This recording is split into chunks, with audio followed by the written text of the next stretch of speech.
és uraim, kedves publikum, mélyen tisztelt közönség, kedves gyerekek! Csak ma, csak most, csak itt, és csak nektek, a Debreceni Református Kollégium egyik híres diákjának, Fazekas Mihálynak vidám meséjét hallgassátok meg. A Debreceni Református Kollégium múzeumában számos program közül válogathat az ide látogató. A kiállítások és tárlatvezetések mellett kalandjátékokkal, valamint múzeumpedagógiai foglalkozásokkal is várjuk az érdeklődőket. Én Lanni, Taján, ácsmester! Építeni nagy, grandiózó pálotát! Milyen programokra számíthatnak az ide látogató vendégek, illetve diákok a 2024-es évben? A 2024-es évet új programmal indítja a múzeum. Új múzeumpedagógiai foglalkozásokat indítunk el. Kolléganőmmel, Hegyesiné Lázár Edittel Fazekas Mihály életét, pályáját szeretnénk feldolgozni. Kolléganőm egy kalandjátékkal és Fazekas Mihály kollégiumi éveit, illetve életét feldolgozó foglalkozást készít. Jó magam pedig a Fazekas Mihály legismertebb, legnépszerűbb művét, a Ludas Matyit, több évszázados hagyománnyal rendelkező képmutogatóval szeretnénk a gyerekekkel megismertetni. Kíváncsiak vagytok rá, vagy nem? Igen! Kolléganőmmel, Hegyesiné Lázár Edittel azért választottuk Fazekas Mihály Ludas Matyiját, hiszen köztudott, hogy Fazekas Mihály a Debreceni Református Kollégium diákja volt.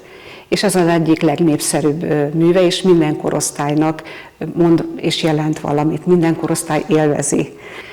Tudjuk azt, hogy a szövegértés az egy műnek az elemzésével, több oldalú feldolgozásával nagyon jól fejleszthető.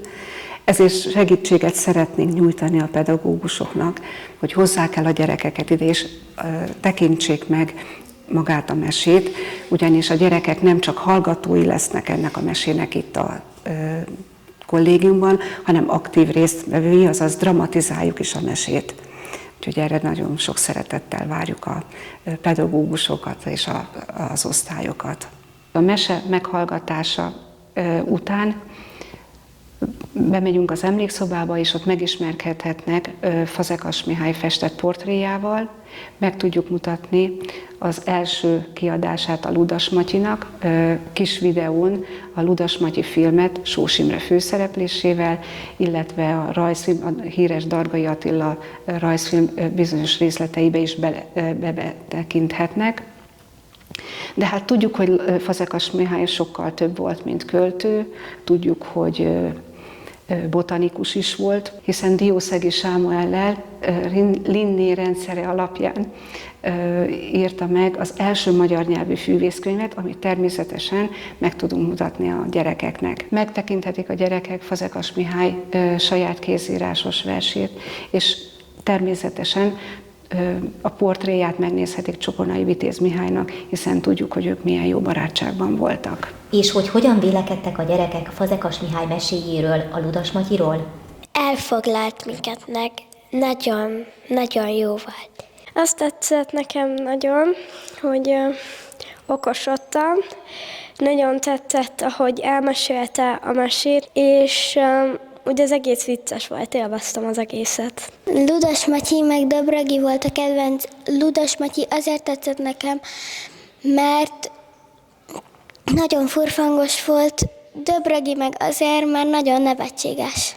És hogy mi lett az eredeti Fazekas mese vége? Döbrögi uram megjavult, és így írja Fazekas Mihály, hogy jó élete volt.